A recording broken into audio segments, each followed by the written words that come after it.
আগে শীত মানে উত্তরবঙ্গ বোঝাতো, কিন্তু এখন ঢাকাতেও ভালোই শীত পড়েছে।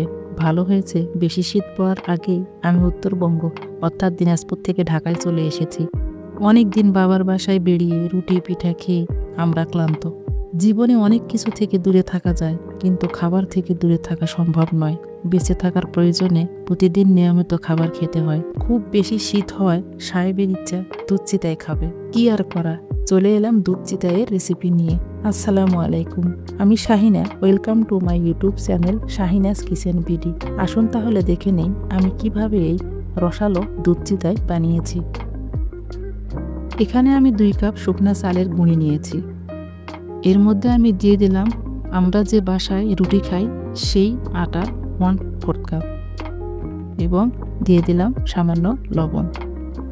এখন এগুলোকে আমি ভালো করে মেখে নেব।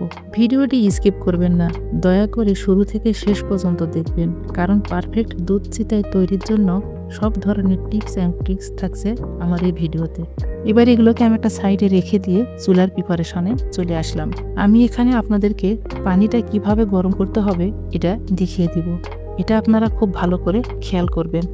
পরিমাণ মতো পানি দিয়ে চুলায় একটি ফ্রাই প্যান বসিয়ে দিলাম। এবার হাই হিটে 5 মিনিট পানিগুলোকে গরম করে নিব।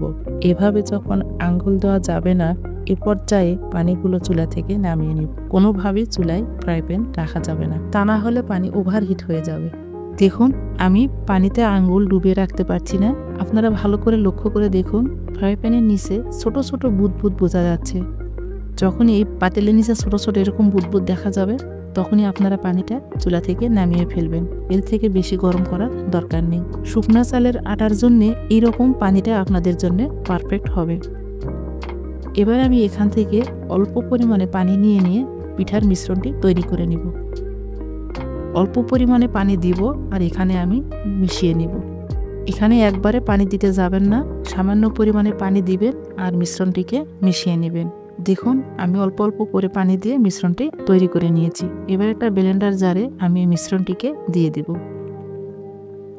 আমি এখানে ভালো করে মিক্সড হওয়ার জন্য আমি ব্লেন্ডার জারে এটাকে 2-1 বার ব্লেন্ড করে নিব।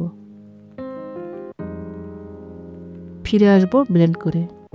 ফিরে আসলাম আমি ব্লেন্ড করে। এবার বাটিতে আমি এটাকে ঢেলে নেব।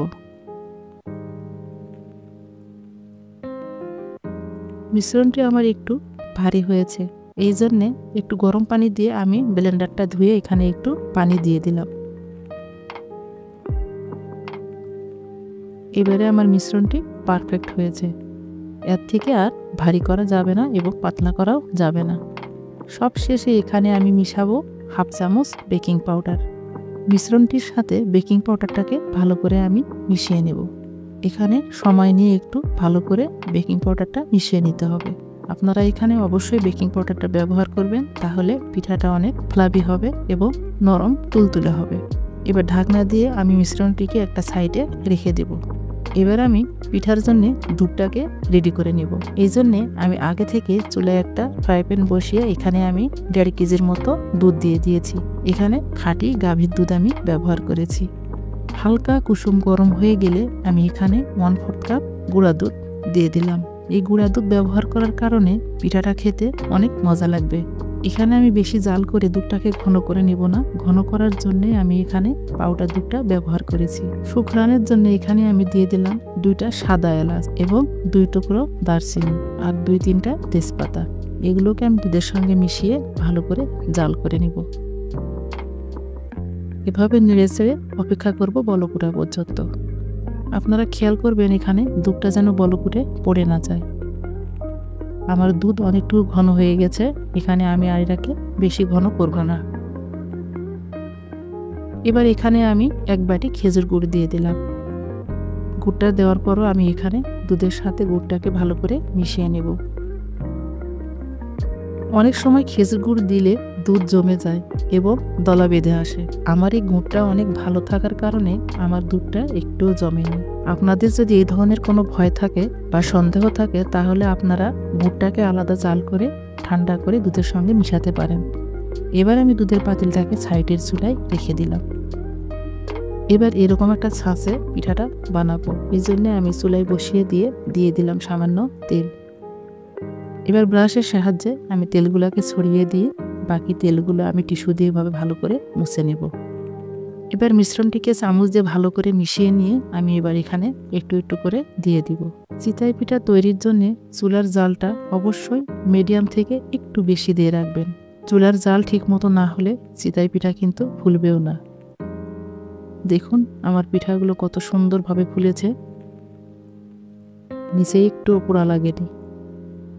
আমার রেসিপি যদি আপনারা স্টেপ বাই স্টেপ ফলো করেন তাহলে আপনার পিঠাও আমার মতোই হবে এবং পিঠা ফুলবে। এবারে আমি আরেক খোলা ভেজে আপনাদের দেখিয়ে দিব। রেসিপি ভালো লাগলে সাবস্ক্রাইব করে পাশে থাকা বেল আইকনটি প্রেস করে রাখবেন। এতে করে যেটা হবে, আমি ভিডিও আপলোড দেওয়া মাত্র সবার আগে নোটিফিকেশন পেয়ে যাবেন।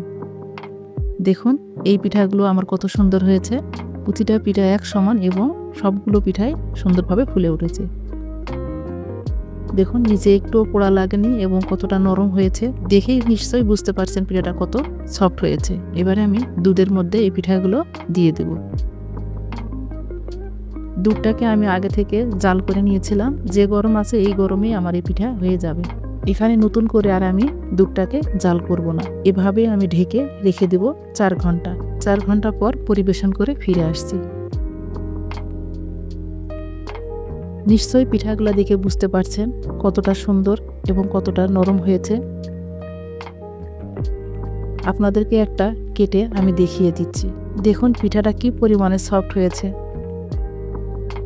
দেখেই ইচ্ছা করছে না খাওয়ার। আমার এই রেসিপি ফলো করে আপনারা যদি বাসায় তৈরি করেন অবশ্যই আপনার পিঠাগুলো আমার এই পিঠার মতো সুন্দর হবে। ভিডিওটি ভালো লাগলে লাইক করে দিবেন। আপনারা আর কোন কোন পিঠার ভিডিও দেখতে চান তা অবশ্যই কমেন্ট করে জানাবেন এবং আমার এই ভিডিওটি ফ্রেন্ডস অ্যান্ড ফ্যামিলির সাথে শেয়ার করে দিবেন। আমার এই ভিডিওতে ভুল ত্রুটি থাকলে ক্ষমা সুন্দর দৃষ্টিতে দেখবেন। আজকের মতো এখানেই বিদায় নিচ্ছি। দেখা হবে পরবর্তী কোনো ভিডিওতে। আসসালামু আলাইকুম।